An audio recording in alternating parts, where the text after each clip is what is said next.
বিপ্লবী, হে শকুন কবিতাটি তোমার যতবারই আবৃত্তি করতে চাই আমি, যতবারই শুনতে যাই আমি, যতবারই শুনতে চাই আমি, ততবারই নিজেকে একটা দুইটা লাইনে আটকে ফেলি।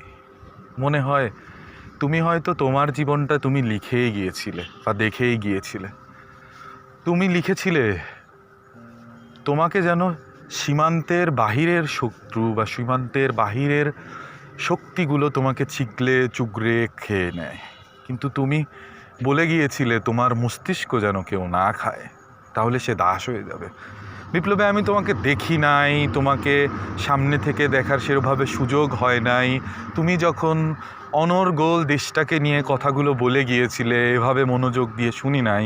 কিন্তু যেদিন তোমাকে আমি হারিয়ে ফেললাম, তখন আমি দাঁড়িয়েছিলাম একটা অনুষ্ঠানে, যেখানে দাঁড়িয়ে হয়তো আমার কষ্ট খারাপ লাগা বোধ করারই কথা নয়। ঠিক এই মুহূর্তে যখন আমি আমার আপনা মাঠে দাঁড়িয়ে নিজেকে নিয়ে নিজে এই কথাগুলো বলছি, তখন মনে হয়তো তোমাকে নিয়ে আমার ভাবার, তোমাকে বোঝার, তোমাকে নিয়ে কষ্ট পাবার কথাই নয়।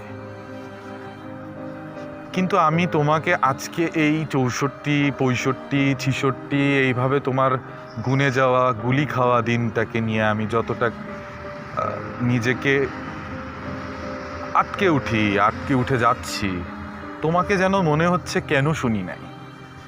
কারণ তুমি যা বলে গিয়েছিলে, সেই বলার ভাষা, সেই বলার মানুষ, সেই বলার কোনো কিছুই আমি কোথাও থেকে হয়তো পাচ্ছি, কিন্তু দেখে মনে হচ্ছে আমি হয়তো খুব সুন্দরটা পেতাম।